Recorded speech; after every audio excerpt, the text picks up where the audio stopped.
stand in the observation room, peering through the reinforced glass that separates me from the enigma that is SCP-022. The morgue below, with its sterile white tiles and cold metal drawers, feels like a portal to something far darker, something that defies the very laws of nature.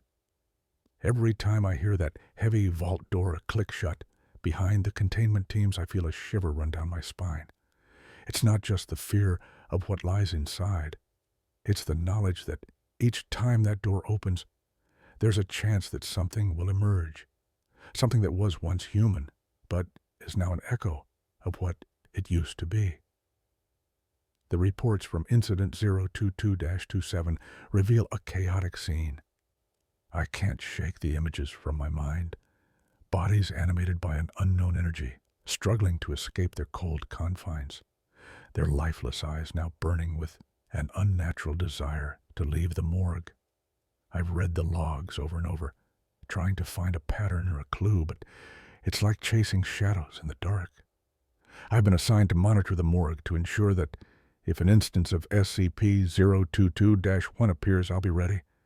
There's a strange comfort in the routine, yet the unpredictability gnaws at me. The automated systems will incinerate the instance if it escapes. But what if they fail? What if I'm the one who has to step inside that morgue? The first few days were uneventful, but then it happened. The drawer on the far side opened. My heart raced as I stared at the covered sheet. What lay beneath was a mystery I was about to witness. 6 minutes passed slowly, and then the sheet began to twitch. I felt bile rise in my throat. It was almost beautiful in a macabre way. The cadaver moved, its limbs jerking as if it had suddenly remembered how to exist. I watched in horror and fascination as it sat up, its body a patchwork of decay. "Hello," the thing rasped, its voice a chilling echo of humanity. "Help me." I stumbled back from the window, my breath catching. It spoke like a man, but I knew it wasn't alive, not in the way we understand life. This was something else entirely. I pressed the intercom, my voice shaking. "Containment team, we have an instance of SCP-022-1. It's talking." "Do not engage," the voice on the other end crackled back. "Wait for the automated systems. Remember, protocol."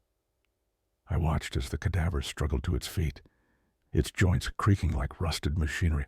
"I'm not here to hurt you," it said. But the words felt like a taunt, a mockery of everything that came before. Suddenly, the room filled with a scent of burnt tissue, and I realized the automated systems had failed to activate. Panic surged through me. "It's not stopping. It's coming for me." "Evacuate," came the urgent command. But I was frozen as the creature turned its gaze toward me. "Why won't you help me?" It moaned, each syllable dripping with despair. "You're just going to let me die again." I pressed my hands against the glass, my mind racing. What if this creature was trying to communicate something important? What if it held the key to understanding SCP-022? Then, without warning, the cadaver lunged at the door, slamming against the glass. I staggered back, heart racing.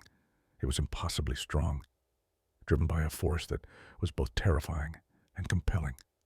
"Stop, please," I shouted. But it was no use. The creature twisted and contorted, its body seizing as it fell back to the floor, lifeless once more. The automated systems finally kicked in, and I watched in horror as the table slid back into the drawer, the door sealing shut with a finality that echoed in my mind. But as I turned to leave, I caught a glimpse of something on the floor, a small metallic object glinting under the fluorescent lights. I bent down to pick it up and froze. It was a badge. My badge. I stared at it in disbelief, the realization crashing over me like a wave. I had entered SCP-022. I was part of it now. The stories of those who vanished into the morgue were not just tales. They were warnings. And soon, I would be the one on that table, waiting for my moment to rise again.